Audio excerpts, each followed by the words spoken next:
Welcome to Real World, Real Talk with Dr. D.Z. Cofield. The show represents captivating conversations and insightful information to encourage and inspire you with all you need to become the best you can possibly be. And now, your host for Real World, Real Talk, Dr. D.Z. Cofield.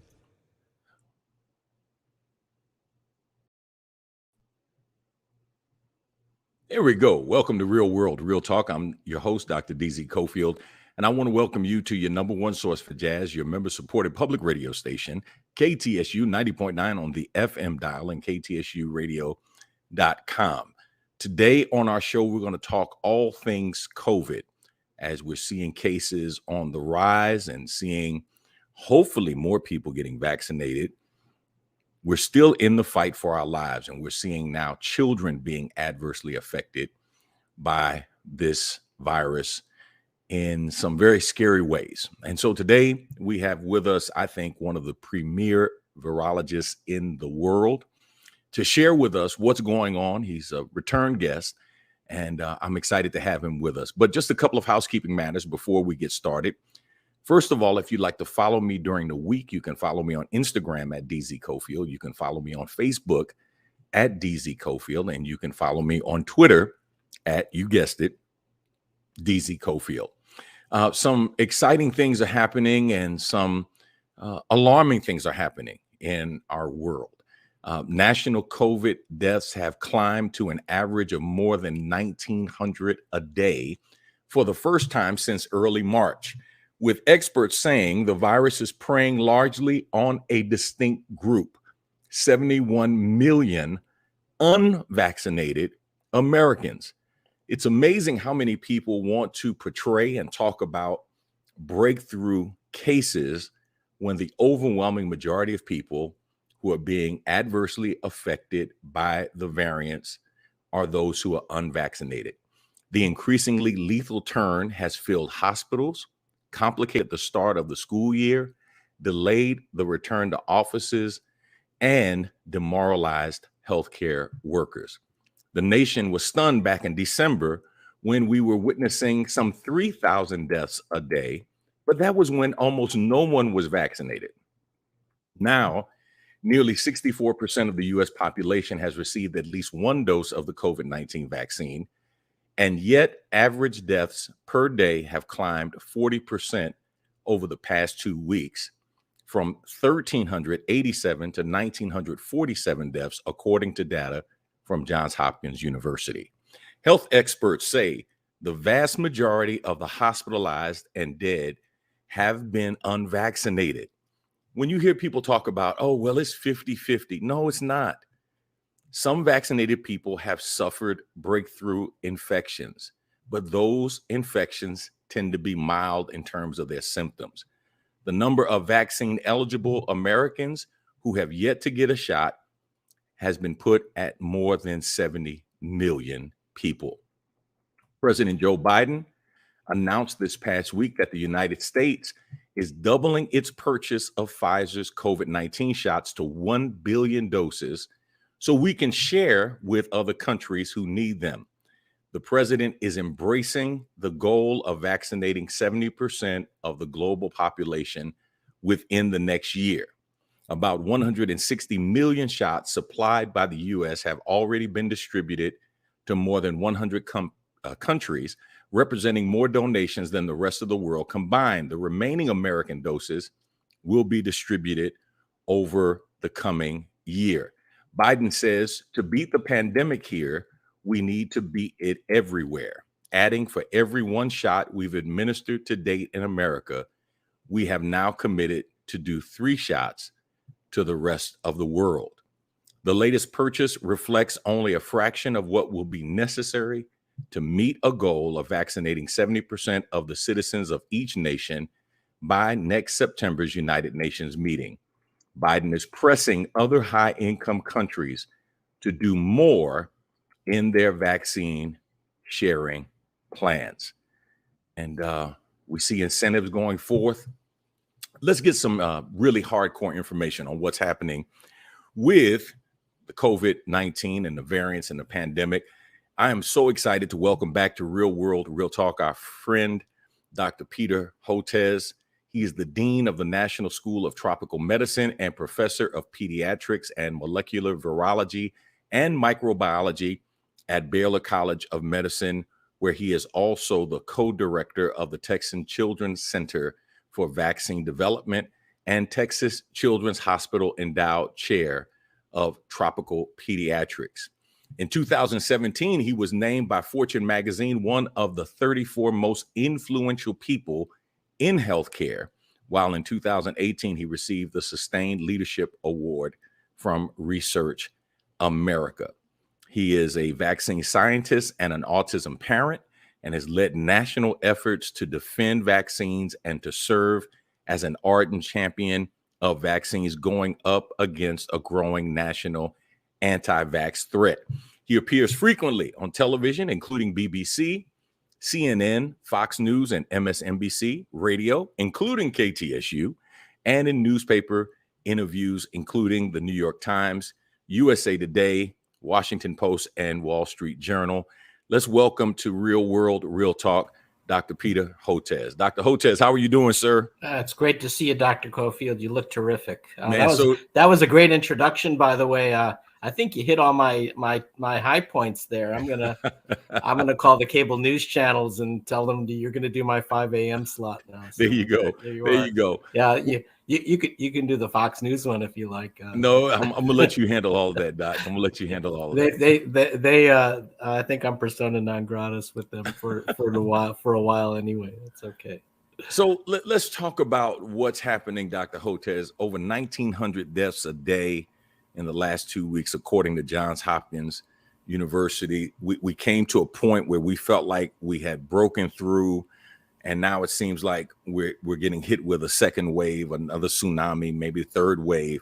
Where are we right now, and what is guiding the sentiment of people as we are battling the variants and going into school and the like? So I was hoping for a much better summer and fall, Pastor Cofield. It was back in March. I remember doing an interview with Lisa Gray, the Houston Chronicle, and I said, I think we can, if we keep vaccinating at this trajectory, I think we can vaccinate our way out of this epidemic. We're going to have a great summer and fall.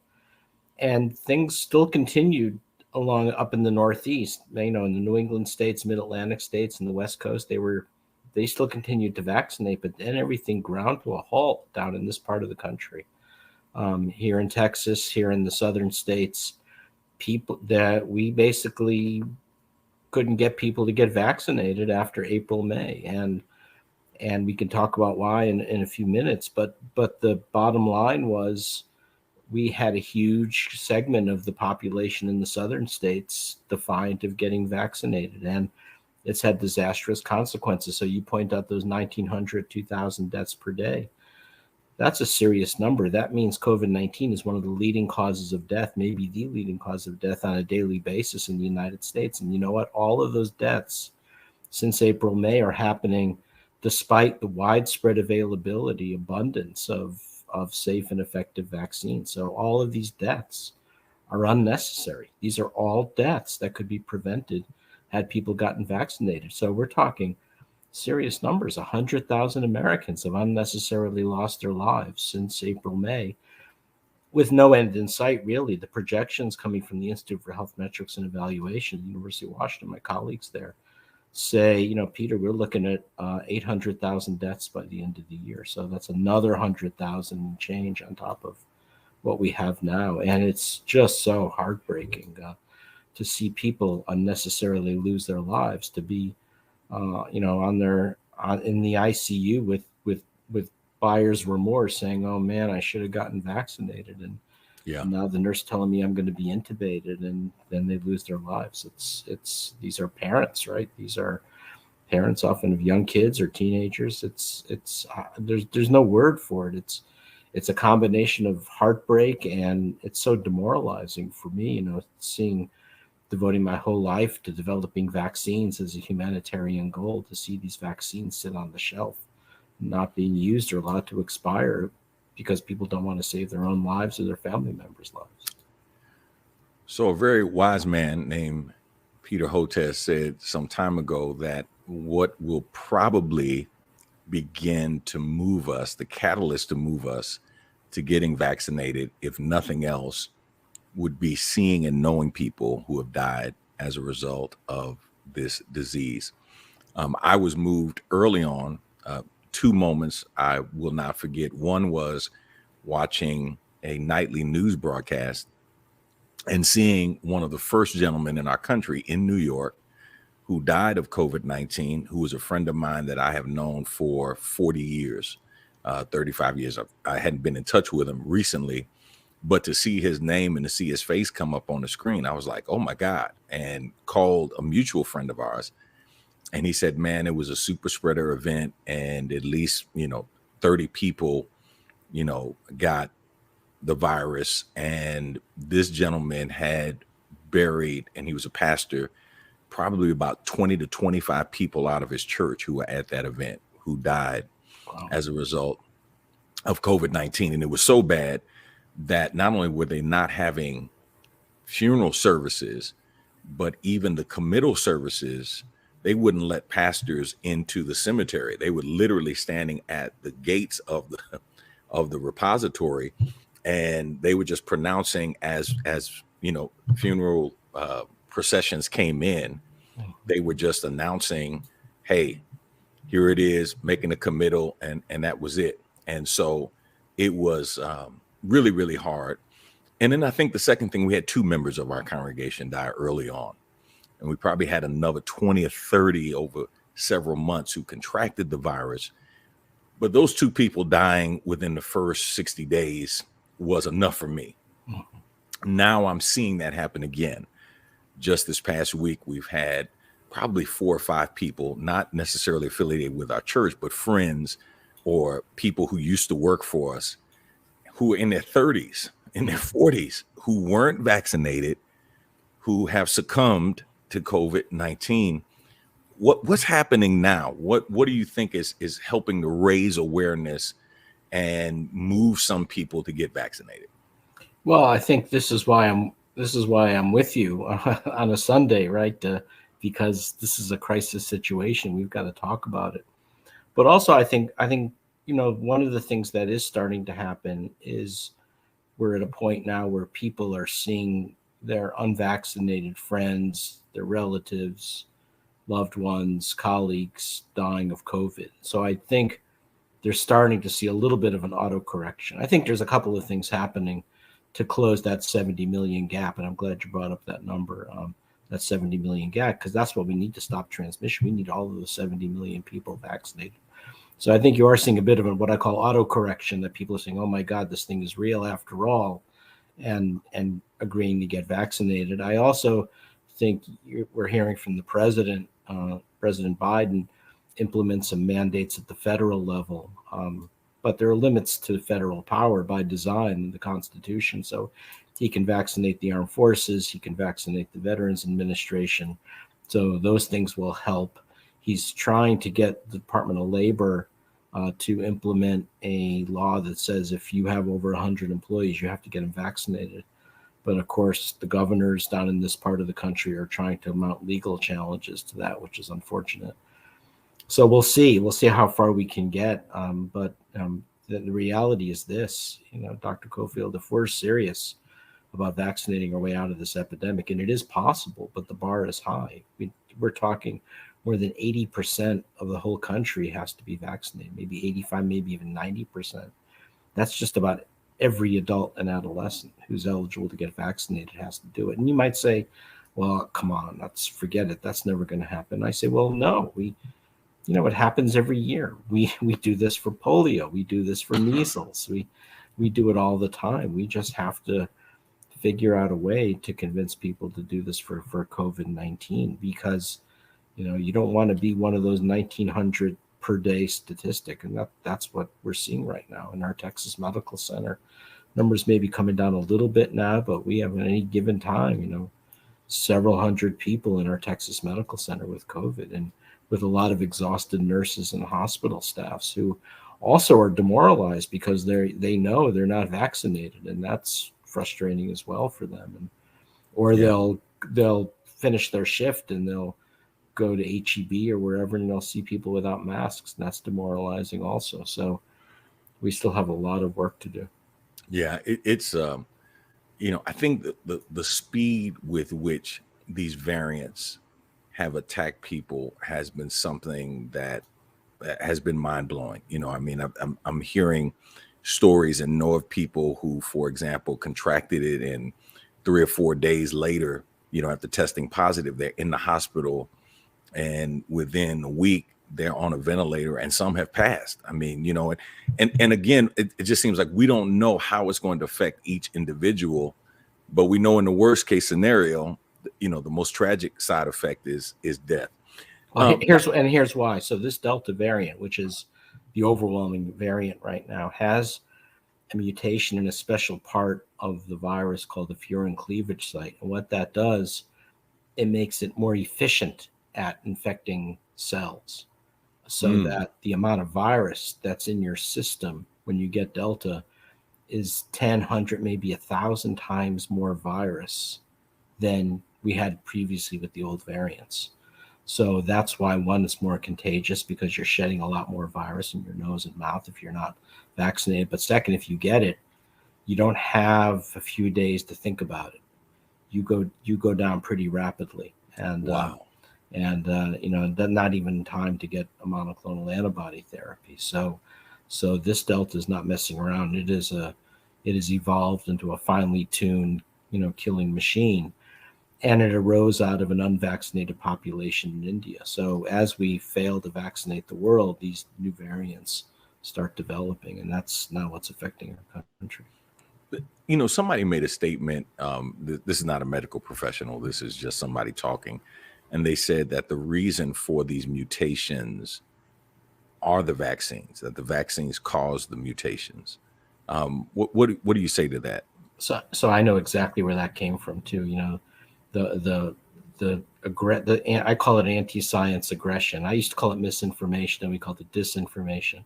Now I call it anti-science aggression. This is what's happened: is the political right, the far right, has cultivated a group of intellectuals or contrarian intellectuals who just say the most outrageous things. And one of the outrageous things is these variants are arising because of the vaccines. Well, it's not true, right? The Alpha variant, the B.1.1.7 variant, arose out of an unvaccinated population in the United Kingdom last fall at this time, so the fall of 2020, September 2020, before vaccines were even available.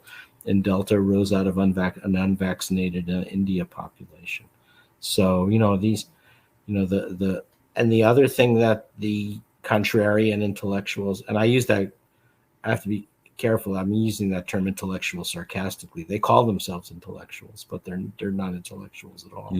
And they're just aggressors. And the other thing they say is that if you're young and healthy and fit and go to the gym and take care of yourself, that's all you need. And they quote the death rates from COVID-19 and going to the gym and taking care of yourself and eating well. Those are all good things to do, but it's not a substitute for virus neutralizing antibodies from your vaccine. And you still have to get vaccinated to save your lives. And the problem is this Delta variant is just sweeping through the unvaccinated populations down here in the South.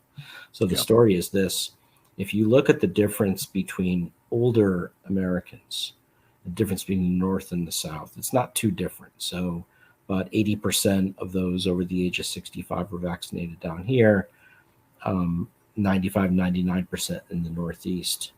The difference is young people. So we're talking 25, 30% of young people down here are vaccinated compared to 75, 80% up there.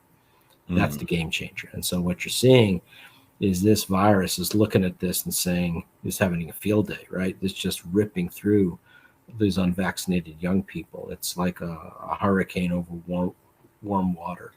It's just picking up steam. And that's what's happened all summer. It ripped through the South.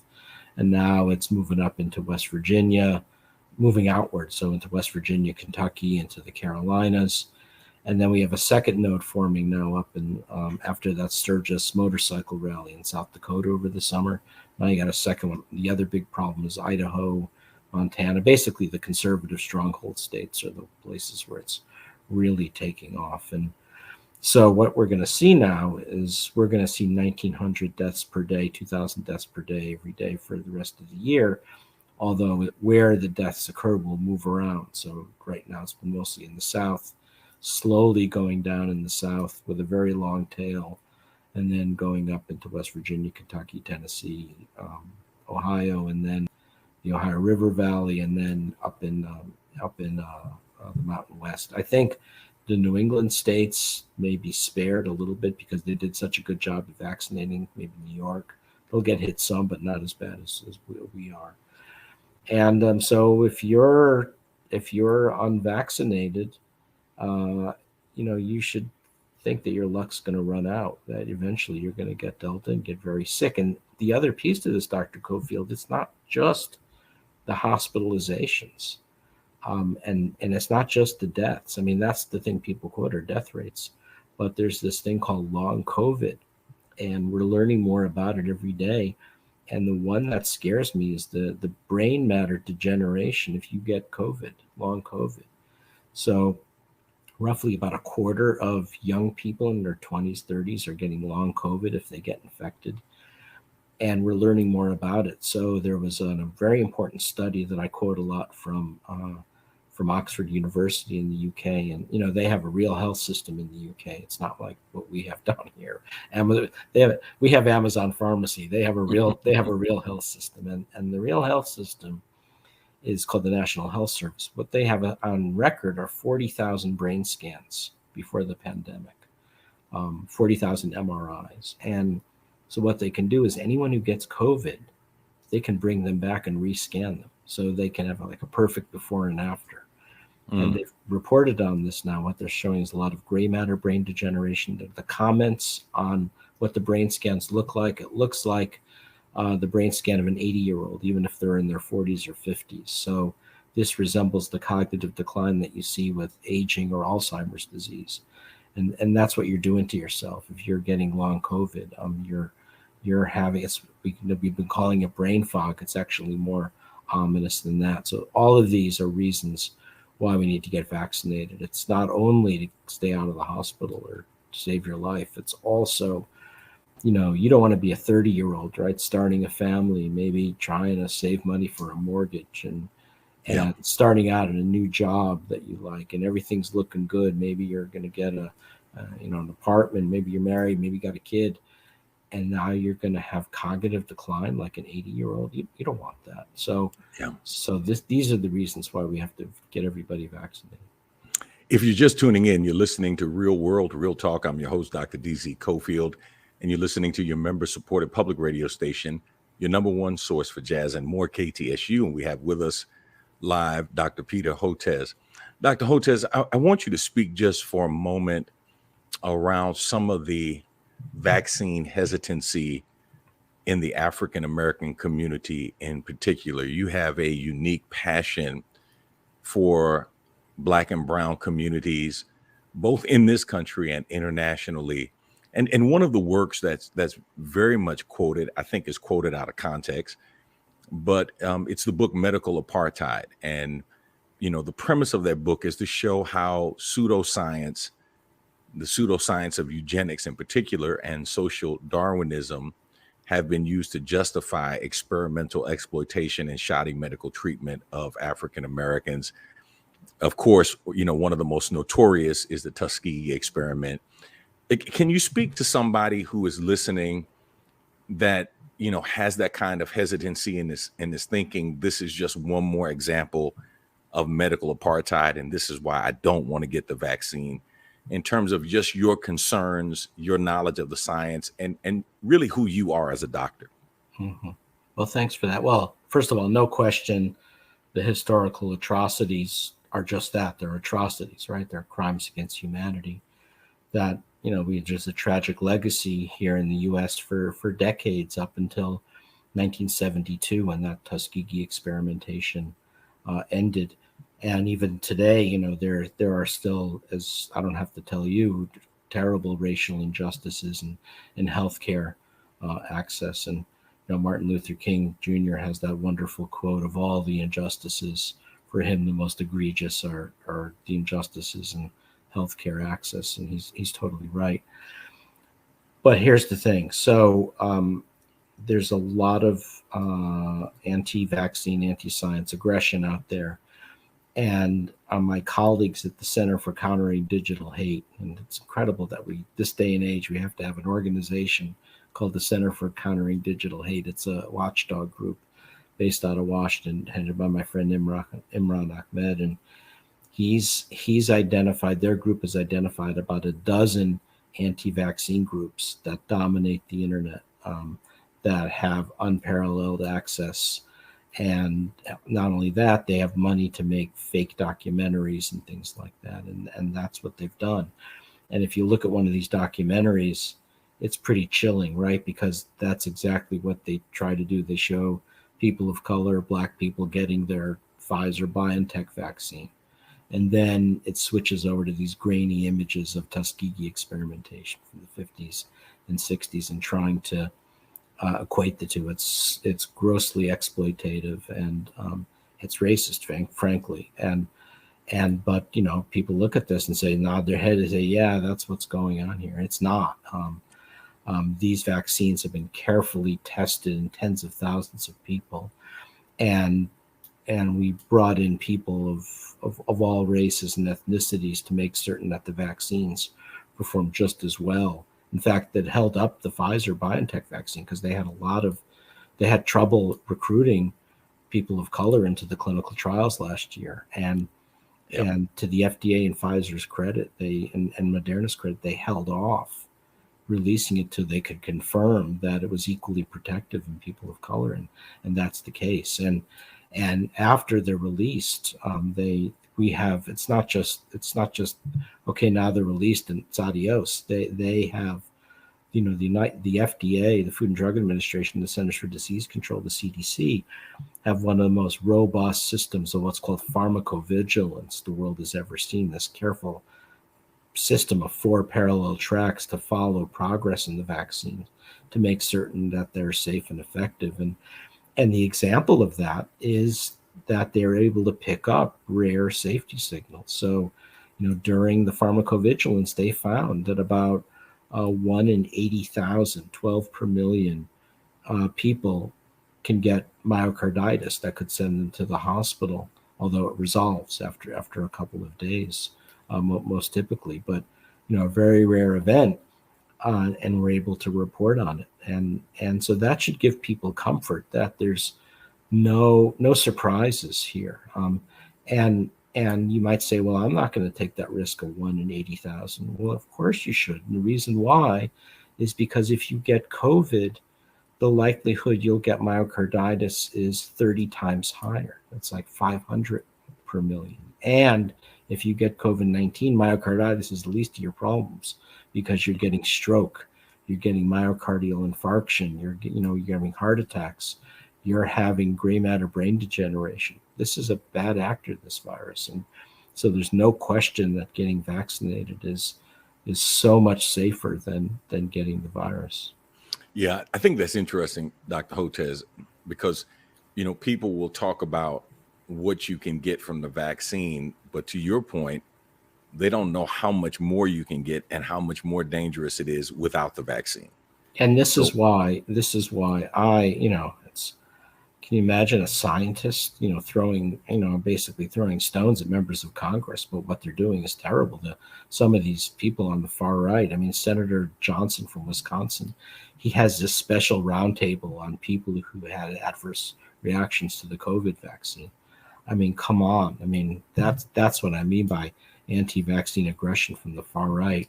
What about showing the thousands and thousands of people in intensive care units in the state of Wisconsin from COVID-19? And then, you see it coming out of the CPAC conference, right? Vaccines are political instruments of control, or first they're going to vaccinate you and then they're going to take your guns and Bibles away. And even though it sounds completely ridiculous to us, there are a lot of people who accept that. And fortunately, the vaccine hesitancy or resistance in Black and brown communities has diminished quite a bit. And, part, I think, because, individuals like you in the clergy in the community, Black churches, you've been heroes, right? Doing this and getting the word out about the dangers of COVID-19. And the consequence of that is, I think, the rates, and then there's groups like the Rockefeller Foundation have created a program in vaccine equity. So I think, and the Biden administration has worked hard on that. So I do think vaccine hesitancy in Black and brown communities has gotten better.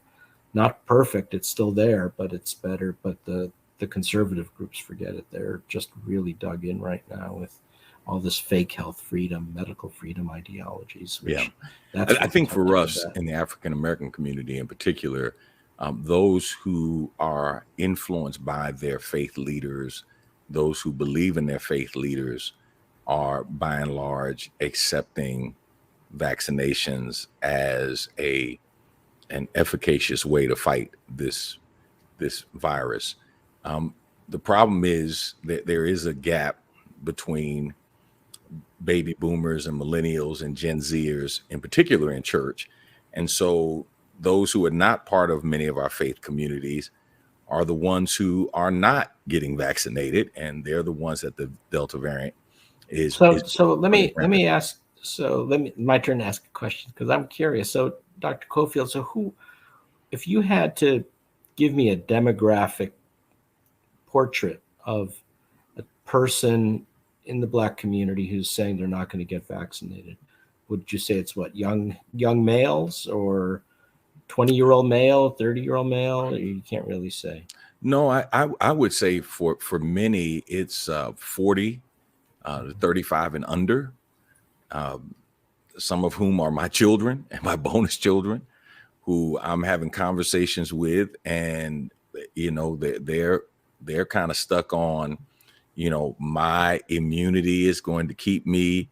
If it's meant for me to get it, I'm going to get it. I wear a mask all the time, etc. Who are they listening to? I mean, do you get a sense of, is there one? So I think they're listening primarily, in all honesty, to the internet. And they're listening in particular to people on the internet who affirm what they already believe. Right. So they're not necessarily looking for information. They just want affirmation and confirmation of what they already believe, which is kind of sad. And some of the questions that I'm asking you, Dr. Hotez, are questions that I've heard them ask, and I've tried to answer them. And so now I'm saying, okay, let's see if Dr. Hotez can convince you, because, at the end of the day, they don't have medical degrees, but I've told them all, there's a level of trust that you have in the medical community. And what is, I think, ASA 9, ASA 10, and ASA 11 is when you say you don't trust the medical community, so you're not going to get a vaccine, but when you get sick, you are the first one in the emergency room going to the very medical community that you say you don't trust. That's ASA 9, ASA 10, and ASA 11. It doesn't make any sense, and so, I tried to basically pick my spots, but you try to dismantle these arguments, and sometimes you have to dismantle them one by one. I want to get to that a little bit later, but Dr. Hotez, let's talk about the booster shots. The CDC is now recommending that people age 65 years and older, residents in long-term care settings, and people age 50 to 64 with underlying medical conditions should receive a booster shot of Pfizer's vaccine, especially if that vaccine is at least 6 months after they have completed their primary series. Where are we with the booster? What are you recommending? I know Moderna is in line. I know Johnson & Johnson is in line as well. What are you recommending in terms of the booster shots? So there's a lot of confusion, and part of the confusion is because there's not complete consensus in the scientific community about what the goals are of the boosters.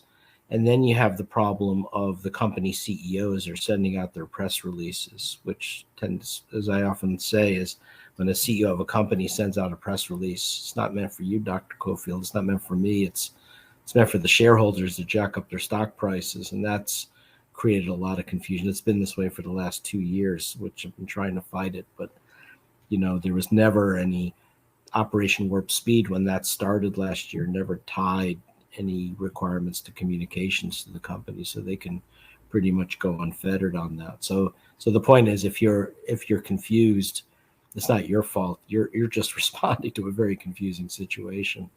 So here's the way I think of it. First of all, you have to break it down. You have to separate the 3 vaccines: Pfizer, BioNTech, Moderna, J&J, because it's a different story for each of them. So for the Pfizer BioNTech, if you remember when that vaccine was released, it was given 3 weeks apart. And so you got your first dose, then 3 weeks, you got the notification, get your second dose. And that was done for a very specific reason, is fully vaccinate the American people as fast as we could, because we had all the nursing home residents losing their lives and healthcare providers. And it made sense, and it saved a lot of lives. The problem is, if you were designing a vaccine for long-lasting protection, you would never give 2 doses 3 weeks apart. Because unless you were going to follow it up with a third one 6 months to a year later. In fact, that's what we do for all the vaccines you gave your kids as infants or your grandkids. If you remember, they get a series of vaccines as the primary immunizations as infants.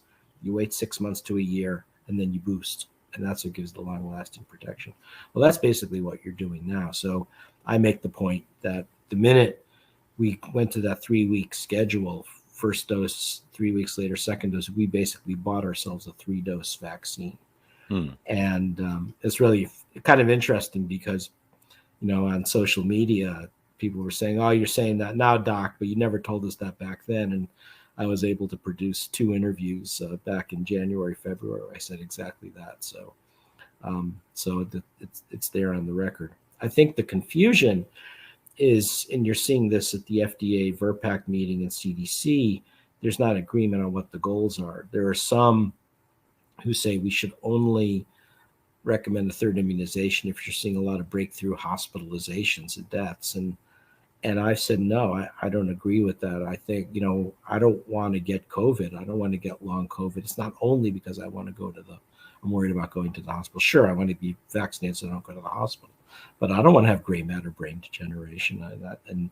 And so I think there were some differences of opinion in the scientific community who felt you should only recommend the third dose for hospitalizations, which never made sense to me. So that's the reason for it. So there is declining protection against infection, possibly hospitalization, and that third dose is going to really rev up your virus neutralizing antibodies 30 to 40 fold, and it's going to do 2 things for you. One, protect you, give you longer lasting protection, maybe for years. I don't necessarily think we're going to need a booster every year. There's not complete agreement on that, but I don't think so. And it really gives you by giving really high levels of virus neutralizing antibody, it gives you protection against the variants. So that's the Pfizer. The Moderna one's a little different. It seems to be holding up a little better, partly because there's much more mRNA in the Moderna vaccine than the Pfizer vaccine. And also they gave it an extra week apart. If you remember, for Moderna, you got a dose and you waited 28 days. So that extra week, maybe making it last longer. I think we're going to need a third immunization for that as well.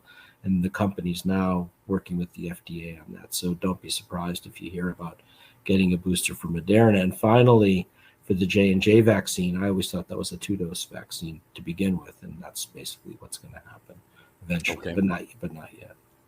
Let me ask you a couple of questions, Dr. Hotez, that I know people are asking. How effective are the COVID-19 vaccines at helping protect against severe disease and death from the variants of the virus? I think a lot of people are confused. I've heard people saying, the vaccines are not real vaccines. They don't keep you from getting, they only keep you from getting severe symptoms and everything in between. Yeah. So what happened was the vaccines were released on the basis of showing it prevents symptomatic illness and severe disease. But then in Israel, they put out studies showing it's also stopping infection as well, stopping asymptomatic infection. And that meant the masks would come off if you were vaccinated, and that was really exciting. But now with this Delta variant, as I mentioned, there's like 1,000 times more virus there if you do get breakthrough infection. So there's transmission again. I think when we get the third immunization, it'll restore it back to where it was. So my hope is with the third immunization that we can go back to not having to wear masks anymore once we get that. I don't know that for certain yet, but then those studies will come out. But that's my hope. If you are fully vaccinated, can you resume many activities that you were participating in before the pandemic?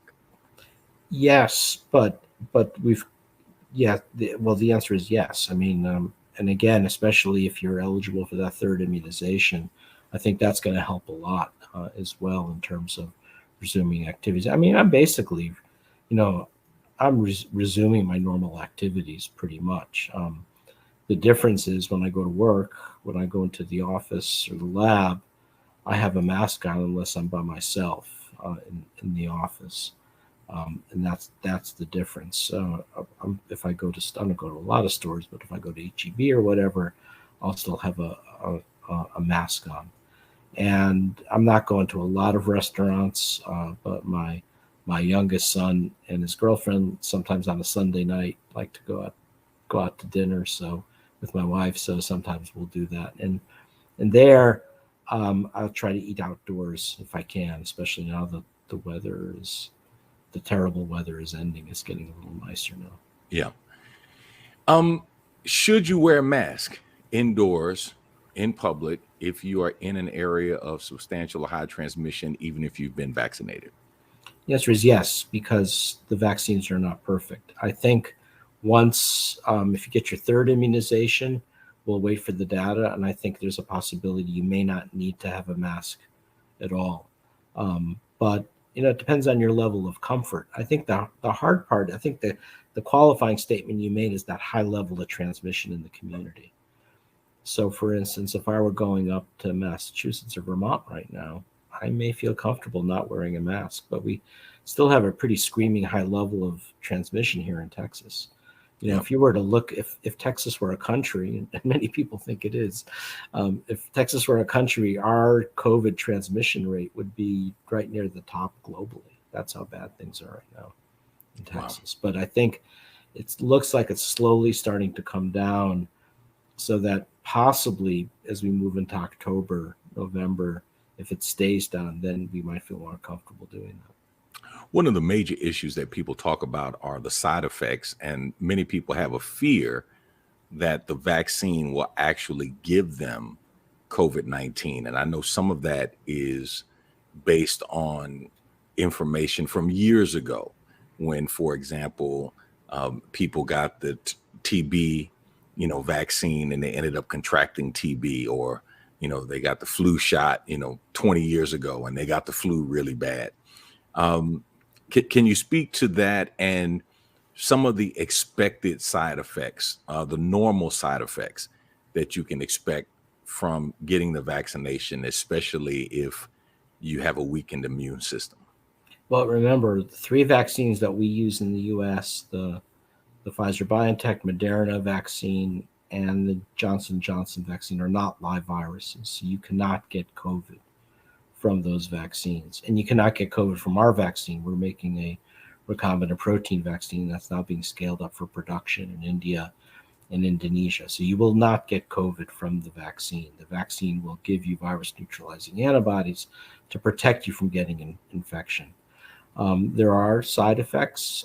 So let me tell you what happened with me. First dose of the Pfizer-BioNTech vaccine, I felt fine. Second dose, I had some arm soreness, and that night, the following night, 24 hours later, I had some shaking chills for about 4 hours. And the next morning, I went to work, I didn't feel great. I took an Advil, I felt fine. And that's going to be your experience. So they do stimulate the inflammatory response. Some people have worse reactions, but most people handle it very well. And remember, it's a heck of a lot better than getting COVID-19. What is your position on children being vaccinated? I know that several of the vaccines have been approved for children 12 and up, and now there's a move to vaccinate children 5 and up. We did a story a couple of weeks ago. Tragically, a little girl, 4 years old, contracted a fever, caught COVID from her mother, treated it like a regular, fever, flu situation, and the little girl died overnight. What is your position on vaccinating our children, and at what age? So we are seeing now with this Delta wave in the summer and now into the fall, unprecedented numbers of kids getting hospitalized with COVID, and even pediatric intensive care units, which we hadn't seen before, are filling up. I don't think the virus is selectively targeting kids. I think it's just basically racing through unvaccinated populations, and everyone's getting swept up, including the kids. So I do think we should vaccinate younger kids. And my understanding is Pfizer BioNTech is now applying to the FDA for emergency use authorization in school-age kids, 5 to 11, so that all the kids K through 12 can get vaccinated. And then Moderna and J&J will follow on in that. So when that will happen, I'm hoping by Scott Gottlieb, who goes on TV a lot. He's former FDA commissioner. He's on the board of Pfizer now. Seems to think by Halloween, end of October, it might be available. So he probably has the inside baseball more than anybody on that. So I think that's probably the time frame. The problem is this, Dr. Cofield, which is that just like up in the Northeast, all of the parents are vaccinating all their adolescents. They're going to vaccinate all the younger kids as well, if they're eligible. But down here, where they're not parents aren't vaccinating adolescents, it's going to be the same problem. Yeah. And if we're really serious about halting transmission in the schools, it means that pretty much anyone who walks into a public school has to have a mask on, maybe with the exception of some of the special needs kids. Everybody who walks into the school who's eligible has to be vaccinated, but we just can't get the leadership in the state to put in place mask and vaccine mandates. So what you've got are the county judges trying to work around it and do it and going rogue and doing it on their own, which is good, but it's too bad that we just can't do this on a statewide scale. One of the anti-vax statements is around the COVID-19 vaccine changing your RNA or your DNA. Can you just speak to that? You've already addressed the issue of the fact that none of the vaccines have a live virus within them. But can you speak to this changing of your RNA or your DNA? Yeah, they even say it causes genetically modified humans. Yeah. It's all nonsense, right? It's all meant to scare, and it works. It scares people. But it's absolutely not true. So first of all, RNA does not go into the nucleus of this. Remember, you had to take high school biology, and you learned about the cell and the cytoplasm and the nucleus. Right. Well, there was a reason for that, because the RNA doesn't go into the nucleus, so it can't modify your DNA. And it's not DNA, it's RNA. Also, RNA is a very unstable molecule, and it falls apart pretty quickly. And that's why you have to, in order to deliver it, you have to put it in this complicated lipid coat, which you have to keep frozen at minus 80 degrees. And as soon as you thaw it, you have to give it right away, and it goes in and gets taken up by your cell and then gets made into protein. Then the RNA dissolves pretty much right away. It gets broken down by enzymes called ribonucleases. So there's no modification of any RNA or DNA. So for those people, and not even any plausibility for it either. That's the other big thing they say along the same lines. They say it causes infertility, right? And where did they get that from? They got that because they made up that fake claim for the HPV vaccine for cervical cancer and other cancers. And it worked for them. It scared off people getting HPV vaccine, even though it was absolutely not true. And they copy-pasted on the COVID-19 vaccine. So you're seeing a lot of that happening also. And, fake assertions that worked for the anti-vaccine groups in the past, they'll just copy-paste onto COVID-19 vaccines. So for the people who are listening, I know some in particular who are saying, look, if I get the vaccine, you're saying it's going to save my life. It's going to keep me from suffering from the most serious symptoms of COVID-19. But I can still be asymptomatic and still spread the disease. If I get the vaccine, I can still be asymptomatic and spread the disease. I want you to speak just for a moment of the difference between the unvaccinated person who contracts the disease and can spread it, whether they're asymptomatic or not, and the vaccinated person. That's right. So if you're not vaccinated, you get the virus and you'll either get sick and you'll be in bed or in the hospital, or you may be lucky and have asymptomatic illness, and it occurs in about a third of those individuals. Those people have the reason you're shedding virus, the reason you could still spread it is because you have lots of virus replicating in the mucous membranes of your nose and mouth, and you're shedding the virus as you're speaking. What happens if you're vaccinated, though, those virus neutralizing antibodies get into your mucous membranes of your nose and mouth and stop the virus shedding. So you might be shedding virus for a day or two after getting it. If you're vaccinated and you're exposed to the virus, you might be shedding for a day or two, but not for weeks or many days as you would if you're unvaccinated. And now at the third immunization, it may stop it altogether. Let's talk about herd immunity.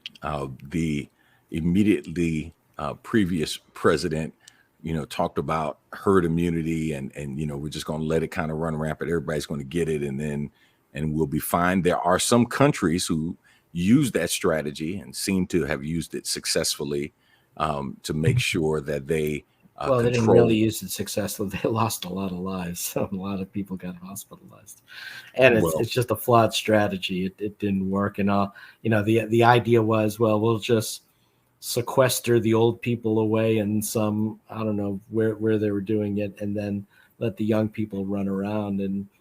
And first of all, a lot of young people got sick. Second of all, nobody ever counted on young people visiting their parents or grandparents, and that was just a disaster.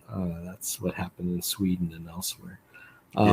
And so it doesn't work. So this concept of herd immunity goes like this. So with measles, which is very highly transmissible, if you can vaccinate over 90% of the population, it seems to interrupt transmission of the virus. I don't even like using the term herd immunity anymore, because you had, people like Senator Rand Paul make up fake numbers on when herd immunity occurs. They're saying that 20% or 40% of the population. It was nonsense.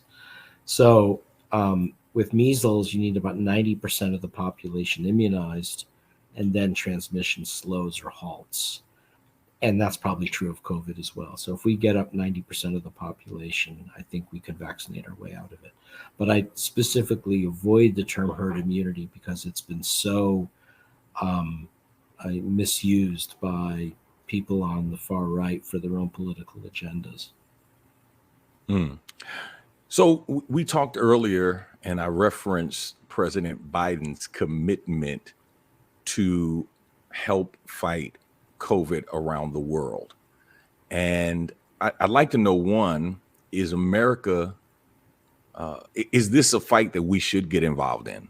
One, because you often hear people say, well, charity begins at home and we should combat it at home. Not that he hasn't been trying to do that. And then secondly, are we doing enough to help the world fight COVID-19? So one, should we be in the fight? And then secondly, are we doing enough? Well, we have to be in the fight, both because it's the humanitarian thing to do, and second, it's in our own enlightened self-interest, because all of the most troublesome variants have arose out of unvaccinated populations. And until we vaccinate the African continent and Latin America and Southeast Asia, we'll continue to have these variants. And right now, the whole African continent is pretty much unvaccinated. The problem has been that how we do this needs to be reframed a bit. And the president made an attempt at it at the UN General Assembly last week but I don't think he was very successful. Here's why. We have 1.1 billion people in sub-Saharan Africa, 650 million people in Latin America. We have another 500 million to 1 billion people in the smaller, low-income Asian countries. We need to vaccinate 3 billion people with 6 to 9 billion doses of vaccines. And where's that going to come from? So the president talked about donating 100 million to 500 million doses of Pfizer-BioNTech vaccine. Well, you do the math. That's a very tiny proportion. And that's the problem. I mean, people are so focused on mRNA vaccines that, as any engineer will tell you, when you have a brand new technology, there's a learning curve before you know how to scale it up and make billions. I don't care what it is, widgets or anything else. Can take years to learn how to make billions of something for the first time. And that's the problem with the mRNA vaccines. We're not going to vaccinate the world with mRNA vaccines. And that's why we developed a low-cost recombinant protein vaccine that uses an old-school technology, the same technology used to make the recombinant hepatitis B vaccine, which people here in Houston are giving to their kids and grandkids for decades. It uses yeast fermentation technology and great safety profile, and there's no limit to the amount you can make. And that's what we're doing. And now our colleagues in India at one of the big vaccine producers, Biological Lee, is making 100 million doses a month. The Indian government has done an advanced purchase of 300 million. Working with Indonesia now, we're doing that. This is our Texas Children's Center for Vaccine Development at Baylor, co-headed by myself and my science partner for the last 20 years, Dr. Mary Elena Patazzi. So we're now making the vaccine for the world. And every week we're getting Zoom calls from ministers of health, ministers of science, from you name it, Vietnam, Bangladesh, South Africa, Uganda, to Tanzania, to help them do the technology transfer of our vaccine. And that's the one I'm hoping will fill the gap. The frustration I'm having is we're not getting much help from the U.S. government in this, and not much help from the United Nations either. So we're doing this on our own and raising money privately through Texas philanthropy. So the Clayburgh Foundation has come through in a big way for us, and the Dunn Foundation, the MD Anderson Foundation, a couple of foundations in New York, like the JPB Foundation, J. Newman, and of all things, Tito's Vodka. So, Dr. Cofield, I know as a pastor, you're not supposed to encourage your members, the members of your church to drink, but if they happen to drink anyway, and if they happen to like vodka in their cocktails, Tito's is the one for them. Well, so they've come through in a big way. They provided $1 million for us to help. Wow. Well, Dr. Hotez, what you all missed, it was bad timing, because if you had tweeted this last year to the president, you probably would have gotten all the funding you needed. Just tweet it to him. That's it. That's all you needed to do. Let me ask one other question as we get ready to close. Do you think vaccines, I know we're in this era of, civil and individual rights and liberty and the like, but do you think vaccines should be mandated like wearing seatbelts? It depends where. I think for schools, we do this all the time, right? If you want to send your kid to school, you have to show that your kids were vaccinated against diphtheria, pertussis, tetanus, measles, mumps, rubella, polio, Haemophilus influenza type B. And that's what we should do for COVID-19. So in the schools, yes, I think so, especially when the younger kids are eligible. But they're going to fight us tooth and nail on that because of this phony health freedom, medical freedom concept, which is just so self-defeating. I was hoping we wouldn't have to go to mandates. I was hoping that people would just see. It was so obvious to everyone that you don't want to get COVID and go into the ICU, but we're going to have to, we're going to have to do some federal mandates. The problem is the way our founding fathers did this, the way Jefferson and Madison did this, they gave limits to the power of the federal government. And I don't see that even with all the federal laws put in place, that'll only get us a small part of the way there. We're going to have buy-in from the state legislators and and the governors, and I don't see that happening, in many states in this part of the country. Yeah, I think it's going to be virtually impossible, to your point, especially as we have free movement between states, and we go from one state where there are no guidelines and no mandates to a state that has, a monicum of guidelines, to a state that has very harsh guidelines. It's just, to me, it's just going to become cyclical, that we're just going to keep on infecting each other as we're just traveling and moving. Well, here's what's going to happen. By the end of this year, pretty much every American, likely, well, I should say, but a high percentage of Americans will be either vaccinated, or they'll be infected, survived, and then get vaccinated, or they'll be infected and have lost their lives, or they'll be infected and have some partial immunity, and that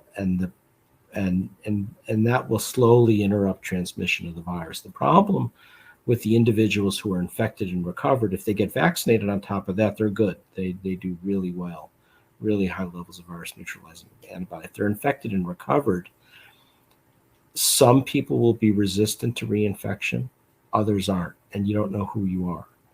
And that's the problem. So starting next year, all of those individuals who are infected, recovered, but didn't get vaccinated, large numbers of them are going to get reinfected and possibly also get very sick and die.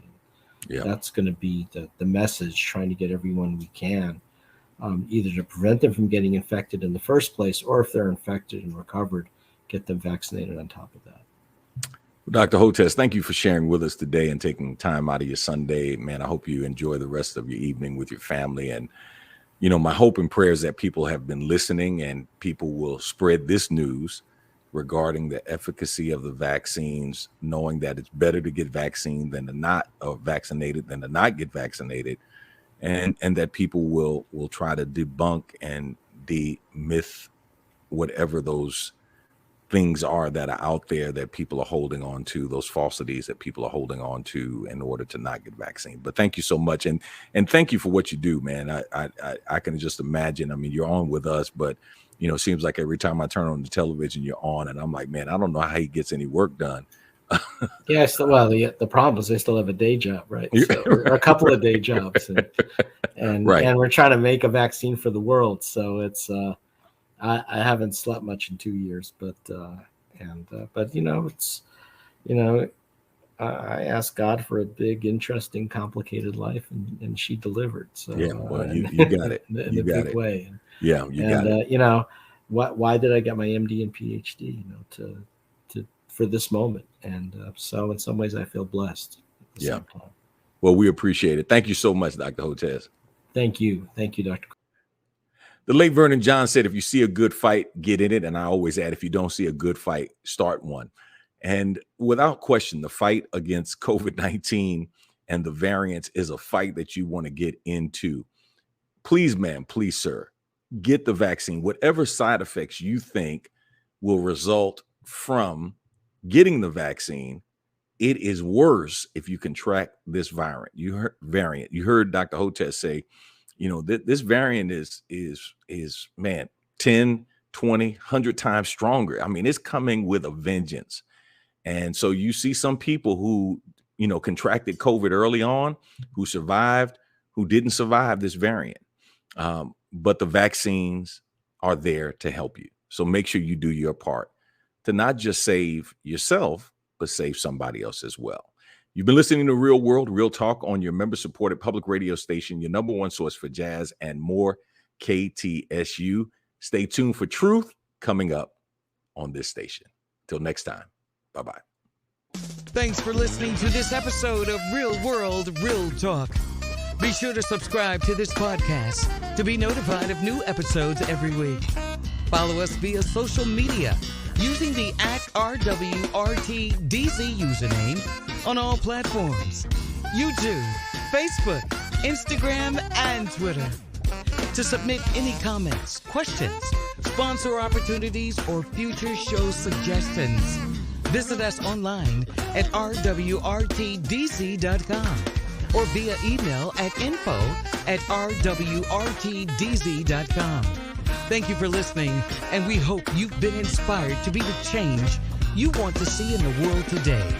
Until next time, be real, keep it real, and stay real.